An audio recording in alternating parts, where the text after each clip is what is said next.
अभी मैं आपको आपके सारे डाउट का एक छोटा सा समाधान देता हूं थोड़े से समय में। जो मिसकंसेप्शन पूरी तरह से मार्केट में बच्चों के दिमाग में भर दिया गया है, उसे दूर करने के लिए मैं अभी आपको एक छोटा सा सिलेबस इंट्रोड्यूस कर रहा हूं। देखो जी, जब हम बात करेंगे सीयूईटी की, तो सीयूईटी का सिलेबस जो है उसे 3 सेक्शन में डिवाइड किया गया है जी। जो सीयूईटी का सिलेबस है उसमें 3 ही सेक्शन में पढ़ने हैं। एक सबसे पहले हमारा लैंग्वेज है, बात समझ आ गई, जो कि इंग्लिश होगी जी, सीधी सी बात है, हम यहां पर बात करेंगे इंग्लिश की। क्लियर। दूसरा जो है वो है आपका जीटी, या इसी को जीएटी भी बोलते हैं, जनरल एप्टीट्यूड टेस्ट। और तीसरा सेक्शन है आपका डोमेन सब्जेक्ट। अब डोमेन सब्जेक्ट, ये 3 सब्जेक्ट है आपके पास, यही 3 सिलेबस के पार्ट है, 3 सेक्शन हमारे पास, जो कि सीयूईटी में पढ़ना होता है। और देखो भाई, कोई 11th नहीं पढ़ना होता, आपने इस डोमेन सब्जेक्ट में वही सब्जेक्ट रखने हैं जो आपने स्टैंडर्ड 12th में पढ़ा है। जो स्टैंडर्ड 12th में आपने पढ़ा है, केवल उन्हीं सब्जेक्ट्स को डोमेन में रखना है। बात समझ में आ रही है आपको? चीजें कितनी आसान है, दोनों को मिसमैच नहीं कर सकते। सीयूईटी का मोड केवल अलग है प्रिपरेशन करने का, लेकिन सब्जेक्ट वही है जो स्टैंडर्ड 12th में आपने पढ़ा है। क्लियर है आपको कि नहीं है? है कि नहीं जिंदगी आसान?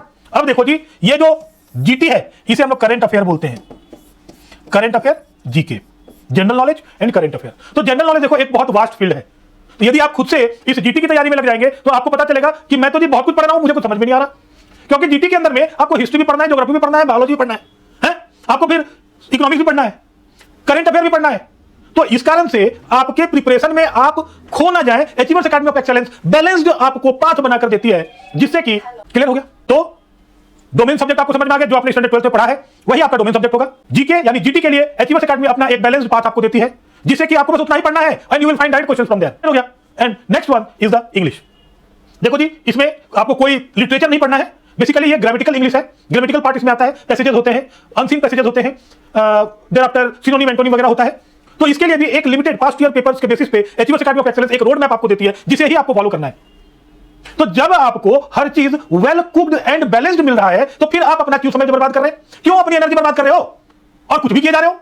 Do fast, seats are very limited here. Come and join Achievers Academy of Excellence as soon as possible so that you can achieve the seat of your dream college with our association. Clear? आपके मन में यह doubt होगा कि sir आकर video में इतनी बड़ी बड़ी बातें बोल देते हैं, कितनी सच्चाई हमें कैसे पता चलेगा? तो आप लोगों को एक वन टाइम ऑफर में बता देता हूं कि आप लोग हमारे इंस्टीट्यूट को ज्वाइन करने के पहले 2 ट्रायल क्लास अटेंड कर सकते हैं without any fees, without any charge. ये फ्री ट्रायल क्लास आपको हमारे इंस्टीट्यूट की स्ट्रेटजी और planned approach for new CUET 2026 को समझने में मदद करेगी, और इससे आपको यह भी पता चलेगा कि जहां पहले इस्तेमाल हुआ है फिर विश्वास करवाया जाता है। क्यों? हमारी अपनी अप्रोच है, पहले इस्तेमाल करें फिर विश्वास करें।